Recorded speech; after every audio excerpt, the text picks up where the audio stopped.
એક ગામમાં એક વણકર રહેતો હોય છે, સ્વભાવથી એકદમ સૌમ્ય અને શાંત. ક્યારેય તેમને ગુસ્સો આવતો જ નહીં. કોઈ ગમે તેટલો તેમનો વિરોધ કરે, કોઈ ગમે તેટલા તેને ચીડવતો, પરંતુ ક્યારેય આ વણકરને ગુસ્સો ના આવતો.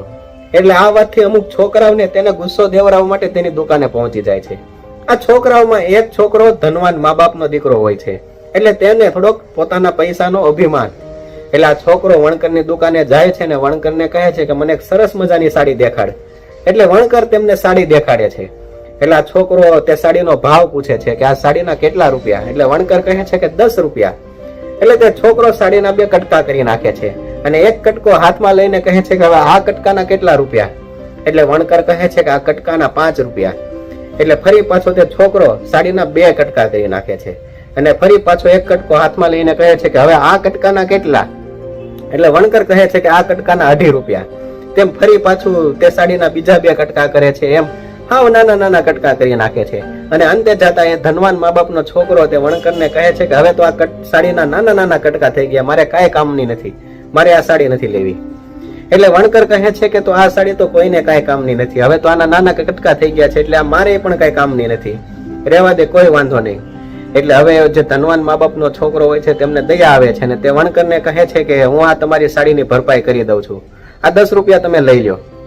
એટલે વણકર કહે છે કે તમે સાડી ખરીદી નથી તો આ 10 રૂપિયાને મારે શું કામ લેવા જોઈએ? એટલે તે ધનવાન મા બાપનો દીકરો કહે છે કે તું ગરીબ છો ને હું અમીર છું, મારી પાસે કોઈ પૈસાની કમી નથી, આ 10 રૂપિયા તું લઈ લે એટલે તારી જે નુકસાની થઈ છે તેની ભરપાઈ થઈ જાય. એટલે વણકર કહે છે કે એકદમ સંત ભલો માણસ હોય છે એટલે તે ગુસ્સો કરવાની જગ્યાએ આ ધનવાન મા બાપના દીકરાને કહે છે કે તો આની ભરપાઈ, આ નુકસાનીની ભરપાઈ ક્યારેય નહીં કરી શકે. એનું કારણ છે કે જે કિસાને એટલી મહેનતથી કપાસ ઉગાડ્યો તેમને કેટલી મહેનત થઈ છે અને કપાસમાંથી મારી સ્ત્રીએ આ સૂત કાપીને સાડી બનાવી, તેણે કેટલી મહેનત કરી છે અને તે સાડીને મેં રંગી, મેં કેટલી મહેનત કરી છે. એટલે તું ક્યારેય આની નુકસાનીની ભરપાઈ નહીં કરી શકે. જો આ સાડીને કોઈ કે પહેરી હોત, આ સાડીનો કોઈ કે લાભ લીધો હોત તો આ 10 રૂપિયા મારી નુકસાનીનું ભરપાઈ કરી શકે, તો હું ફાયદો ઉઠાવી શકે. એટલે આ સાડીની ભરપાઈ તું ક્યારેય નહીં કરી શકે. છોકરો રડવા લાગે છે, વણકરના પગમાં પડી જાય છે અને માફી માંગે છે. એટલે દોસ્તો વણકરે ધનવાન મા બાપના દીકરાને કહ્યું કે હું બીજી સાડી તો કદાચ બનાવી લઈશ, પરંતુ જે તને પૈસાનું અભિમાન હતું, અહંકાર હતું, તેના લીધે તું તારી આખી જિંદગી બરબાદ કરી નાખે.